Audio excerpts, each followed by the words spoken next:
поступить в школу, мы начинаем с детского сада, потом посещаем младшие классы, потом среднюю школу, потом старшие классы, потом колледж, университет и так далее. Также и здесь, изучая учения, буддийские учения, мы должны опираться на учения, которые дарованы для так называемых 3 типов личности. Люди, принадлежащие к низшему типу личности, они должны размышлять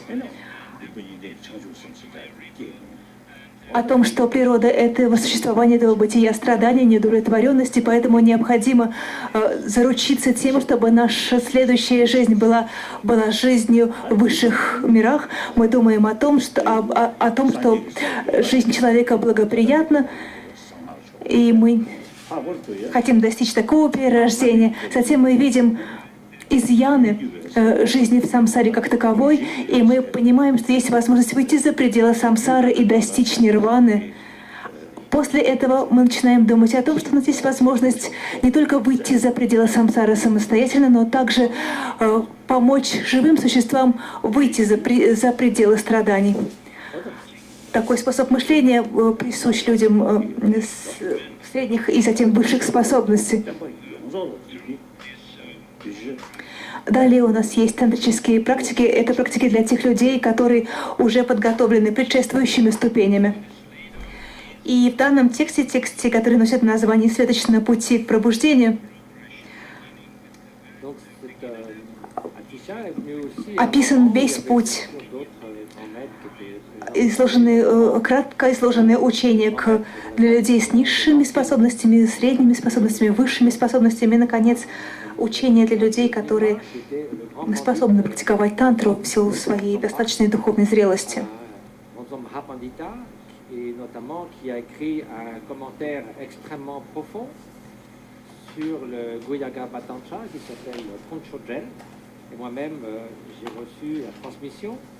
Et l'explication sur ce commentaire.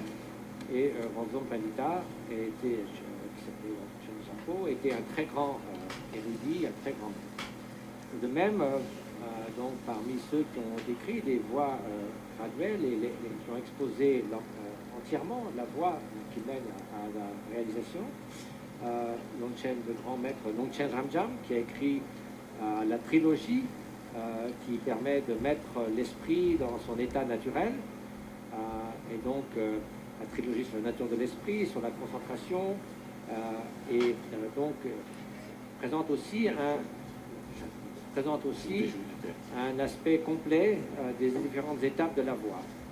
Dans la tradition Kagyupa, nous avons donc les 3 grands maîtres fondateurs, ce sont Marpa, Milarepa et Gampopa. Et ce dernier a écrit donc l'ornement de la libération, Tatridienne, qui également offre tout un chemin graduel vers la libération. Dans la tradition Sakyapa, on a les enseignements de la voie et du fruit, dans lequel on trouve enseignements sur les trois causes qui sont à voir sur les enseignements les plus élevés, les plus intérieurs, et aussi les enseignements sur les 3 apparences qui constituent une voie graduelle plus ordinaire. Et donc, tout ça, ces différents textes sont en quelque sorte la quintessence des enseignements du Bouddha et des commentaires sur l'enseignement du Bouddha qui remplissent plus de 300 volumes. La traduction des enseignements du Bouddha en tibétain remplit 103 volumes, ceux des Shastras, des commentaires, faits par les grands maîtres qui l'ont suivi, le Bouddha, représente près de 220 volumes. Et dans ces textes, il y a bien sûr quelques textes qui ont à voir avec les sciences traditionnelles, comme la médecine, mais la vaste majorité sont des textes qui ont à voir avec les vues philosophiques et la pratique du bouddhisme. Mais d'où la nécessité et l'importance pour... Немного добавлю по французскому переводу. Его Святейшество отметил, что этот постепенный подход, постепенное изложение этапов пути к пробуждению мы находим в самых разных традициях буддизма. Он упомянул трилогию Лангчина Ранчама, а также отметил, что в традиции Кагью у нас есть три основных учителя. Это Марпа, Миларепа и Гампопа, основоположники традиции Кагью. И Гампопа написал текст, который называется «Украшение пути к освобождению». И этот текст также представляет собой изложение постепенного пути к пробуждению. И в традиции Сакья у нас есть учение о пути и плоде, и эти учения также содержат в себе описание постепенного пути к пробуждению. Leur accumulation de mérites et de connaissances qu'ils ont accomplis dans le passé. Certains sont un peu comme des fruits mûrs qui sont prêts à se détacher de l'arbre, qui sont presque entièrement mûris. Il suffit d'une petite chose pour qu'ils atteignent à l'éveil.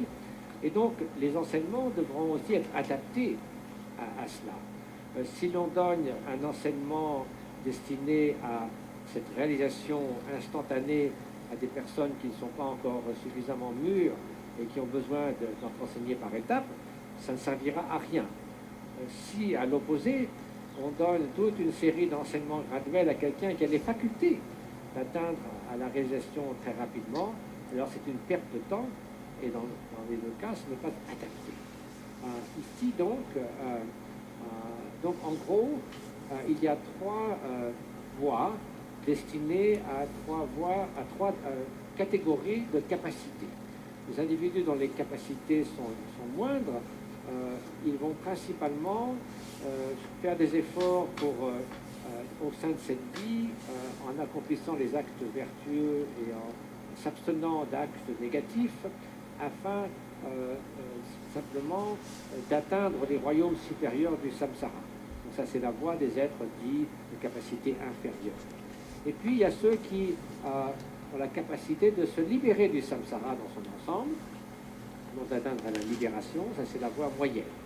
Et finalement, il y a ceux qui sont capables, grâce à la grande compassion, non seulement de comprendre qu'ils doivent se débarrasser d'ignorance et des kleshas, des émotions obscurantissantes, mais qu'ils doivent aussi être concernés par libérer les autres êtres en nombre infini de cette même ignorance.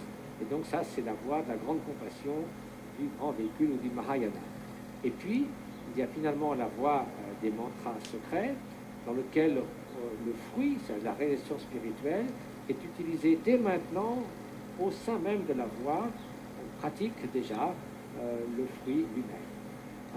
Et qui finalement aboutit à la reconnaissance directe de ce continuum fondamental de la luminosité qui est la nature ultime de la conscience.